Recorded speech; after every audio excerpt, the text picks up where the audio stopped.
So before we start kind of jumping into kind of your, what you've learned in your career around that, for our listeners, maybe you could share a little bit about your background. What ultimately kind of got you doing what you're doing today? Yeah, great. Thanks, Brandon. I appreciate the opportunity to be here. For me, leadership has always been a forefront of what I've done probably for 25 years. I joined the United States Air Force in 1992 and, was just joined, no education, no real background in anything, just decided I needed a job really and joined the Air Force. And through that, learned a lot of things, finished my degree, had an opportunity to be promoted from enlisted ranks to the officer ranks. And at that time, was not necessarily prepared to be a leader. And what happens in the military is all of a sudden you finish your 4-year degree and you're qualified, so to speak, to be an officer. So I get this opportunity to be an officer, which was a great thing to have happen for me and my family.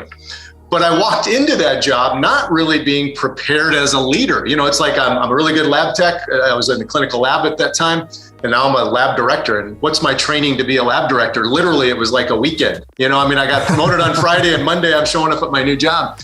But I spent the next 12 years really developing the leadership skills that I think I really needed, and people did help me along the way, and I was thankful for that. It propelled me into this idea that why are people not ready to move into a leadership role?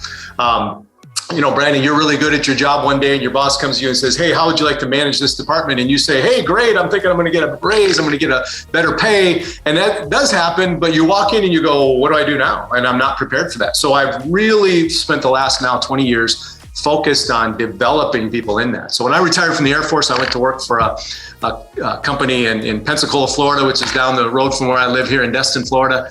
And for about 8 years was coaching executives and doing leader development in the healthcare arena. And then a year ago, I had the opportunity to venture out on my own and form my own company now called Leadership 10.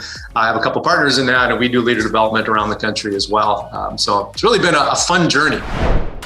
Welding together practical insights and powerful conversations to forge world-class leaders. This is the Leadership Foundry podcast.